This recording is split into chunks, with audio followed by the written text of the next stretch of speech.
Mesdames et messieurs, rebonjour et bienvenue pour cette nouvelle édition de Midi au Caire pour ce samedi le 2 novembre 2019. Nous commençons notre sélection avec ce compte rendu. Le président Abdel Fattah el-Sisi a inauguré jeudi 2 usines affiliées à la compagnie Al-Nasr pour les produits chimiques intermédiaires à Abu Rawash dans le gouvernorat de Giza. Ces usines appartiennent à l'une des plus importantes entreprises du secteur public. Le chef de l'État a déclaré que les forces armées accomplissaient de grands projets en coopération avec le secteur privé, affirmant que ces usines ont créé des milliers d'offres d'emploi pour les jeunes. Les détails dans ce compte rendu. Le président Abdel Fattah el-Sisi a assisté jeudi matin à l'inauguration de 2 usines affiliées à la compagnie Al-Nasr pour les produits chimiques intermédiaires. Ont assisté à la cérémonie d'inauguration le Premier ministre Mostafa Madbouli, le commandant général des forces armées et ministre de la Défense et de la production militaire Mohamed Zaki, le président du Conseil des députés Ali Abdel et nombre de ministres et de hauts responsables de l'État. Le directeur général de l'Autorité nationale des projets de service, Mostafa Amin, a indiqué, conformément aux directives du président de la République, l'Autorité nationale cherche à contribuer dans la mise en œuvre des projets productifs couvrant plusieurs domaines et conformes au plan de développement global en Égypte. Les compagnies dépendantes de l'Autorité nationale des projets de services ont exécuté de grands projets liés à la sécurité alimentaire. Les projets et activités mis en œuvre par l'Autorité nationale en 2018 et 2019 ont fourni plus de 16 000 nouveaux emplois à 2 jeunes diplômés dans différents gouvernorats d'Égypte, a dit M. Amin. Les 2 usines ont été installées sur une superficie de 46 000 m², dont le complexe des usines de la compagnie Al-Nasr pour les produits chimiques intermédiaires à Abu Rawash, ce qui porte à 19 le nombre total d'usines de ce complexe, soit 37 usines produisant de différents types d'engrais, pesticides, produits chimiques, gaz médicaux et industriels, a noté M. Amin. L'usine de gaz à usage médical et industriel ouverte aujourd'hui est la 3e usine de la compagnie. L'importance des produits de ces usines émane du fait qu'elles couvrent les besoins du marché local en tant que fournisseur d'oxygène médical requis par les hôpitaux et les centres médicaux compte tenu de l'augmentation continue du produit distinctif d'Al-Nasr Intermediate Chemicals. La capacité de production de la nouvelle usine de gaz médicaux et industriels est estimée à 2200 m³ par heure d'oxygène, 900 m³ par heure d'azote et environ 100 m³ par heure d'argon.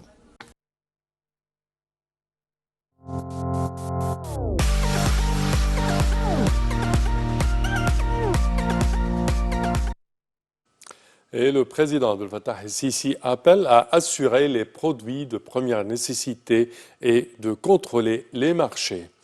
Le chef de l'État a tenu une réunion avec le chef du gouvernement, Dr Mostafa Madbouli, et plusieurs ministres, dont le ministre des Affaires étrangères, le ministre de l'Irrigation et des Ressources hydrauliques, celui de l'Industrie et du Commerce, celui de l'Intérieur, le ministre de l'Agriculture ainsi que le gouverneur de la Banque centrale. La réunion a notamment porté sur l'importance d'assurer sur les marchés les produits de première nécessité et de contrôler les prix des denrées essentielles. Le président el-Sisi a, à cet effet, appelé à assurer dans tous les débouchés les viandes, les volailles et les poissons afin de répondre à la demande locale tout en adoptant les mesures nécessaires pour prévenir tout monopole ou exploitation des citoyens. La réunion a également porté sur les indices de performance économique ainsi que sur l'évolution des travaux dans les projets nationaux mis en place dans les différents secteurs. Le chef de l'État a à ce propos donné ses instructions de poursuivre les démarches de réforme économique et de réaliser le développement dans tous les secteurs conformément aux critères mondiaux tout en appliquant les principes de gouvernance rationnelle. Il s'agit, a souligné le président el-Sisi, de bien gérer les ressources de l'État, soient-elles humaines, économiques ou financières, et ce, en respectant les principes de transparence et en luttant contre les différentes formes de gaspillage et de corruption.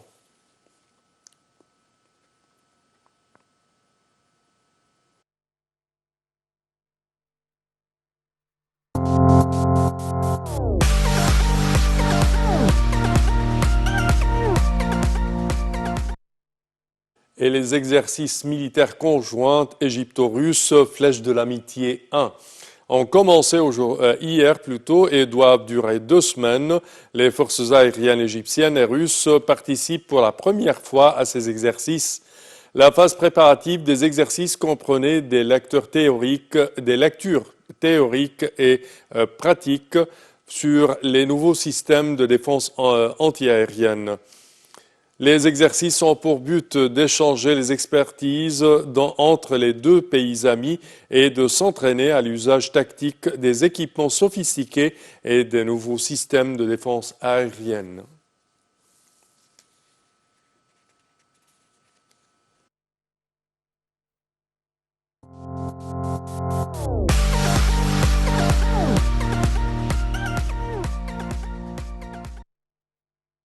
Parallèlement, les forces armées égyptiennes et jordaniennes ont terminé leur exercice militaire conjoint Aqaba 5, qui s'est déroulé dans la zone militaire sud. Ont participé à l'exercice des forces terrestres, des commandos et des éléments de la marine des deux pays. L'exercice a pour objectif de renforcer la coopération et la coordination entre les deux pays pour faire face aux défis actuels dans la région. Les plans d'entraînement de l'exercice ont compris des conférences et des lectures théoriques et des colloques théoriques théoriques et pratiques qui ont été développés pour unifier les concepts opérationnels afin pour faire assaut contre les foyers terroristes, libérer les otages et résister aux éléments terroristes armés.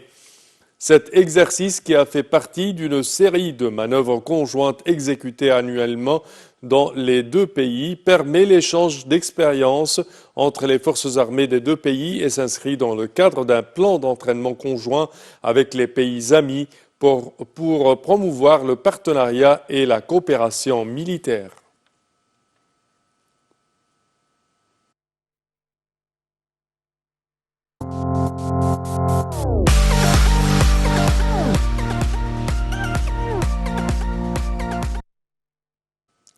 Et le ministre des Affaires étrangères, Sameh Choukri, a déclaré que l'Égypte a accueilli favorablement l'invitation des États-Unis à organiser une réunion tripartite avec les ministres des Affaires étrangères éthiopiens et soudanais.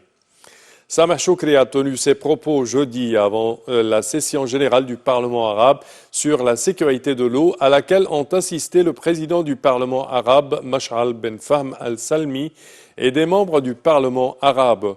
Et pour plus de détails, voici un compte-rendu. L'Égypte aspire à signer un accord juridique tripartite avec l'Éthiopie et le Soudan lors des nouvelles négociations auxquelles ont appelé les États-Unis et qui sont prévues le mois prochain en présence de la Banque mondiale pour garantir ses droits dans les eaux de Nil. C'est ce qu'a déclaré jeudi le chef de la diplomatie égyptienne, Sameh Choukri, dans une allocution prononcée lors de la séance plénière de la 4e session de la 2e législature du Parlement arabe sous la présidence de Mash'al al-Salmi. L'Égypte a salué l'appel lancé par les États-Unis pour faciliter les négociations et résoudre les différends entre les trois pays sur la question du remplissage et du stockage de l'eau du Nil derrière le barrage de la Renaissance, a dit M. Choukri, en affirmant que l'Égypte avait une volonté politique pour atteindre cet objectif. Une rencontre ministérielle entre l'Égypte, le Soudan et l'Éthiopie se tiendra le 6 novembre à Washington au sujet du barrage sur le Nil bleu, au cœur des tensions entre les trois pays, avait annoncé mardi le chef de la diplomatie égyptienne, Sameh Choukri. Les trois pays se rencontreront aux États-Unis le 6 novembre afin de sortir de l'impasse des négociations concernant le barrage de la Renaissance, a-t-il déclaré lors d'une conférence de presse au Caire avec son homologue allemand Heiko Maas. Début octobre, les négociations à Khartoum entre l'Égypte et le Soudan et l'Éthiopie avaient abouti à une impasse selon le Caire, alors que les pourparlers sont bloqués depuis 9 ans. L'Éthiopie a annoncé que le gigantesque barrage de 4 milliards de dollars devrait commencer à produire de l'électricité d'ici fin 2020 et serait complètement opérationnel d'ici 2022.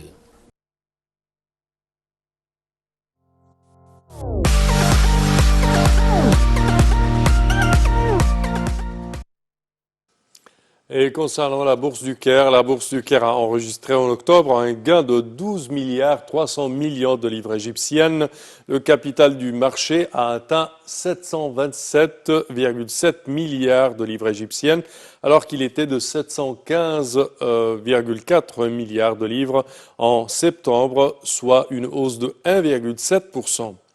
Le rapport mensuel de la Bourse du Caire a indiqué la hausse collective des indices de la bourse lors des séances du mois d'octobre. Le principal indice EGX 30 a bondi de 2,11%, atteignant 14 558,02. L'indice EGX 70 pour les petites et moyennes entreprises a haussé, lui, de 3,63%, arrivant à 539,27, et l'indice le plus élargi, EGX 100, a bondi de 3,14% pour atteindre 1436,86.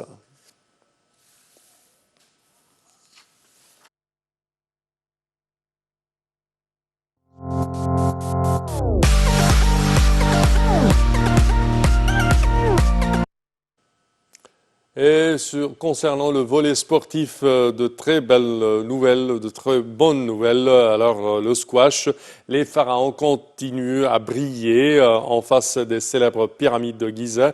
La numéro 2 du classement mondial, Nour Sherbini, a remporté hier le championnat du monde féminin du squash en s'imposant face à sa compatriote, la numéro 1 du classement mondial, Ranim El-Weleili.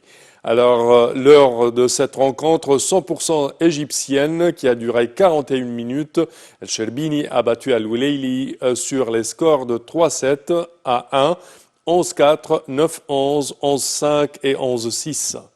Parallèlement, le numéro 4 du classement mondial, Karim Abdelgawad, a décroché le titre de l'Open d'Égypte du squash en s'imposant face à un autre pharaon, le numéro 1 du classement mondial, Ali Farag, sur le score de 3-7 à 0, 11-6, 11-8 et 11-8.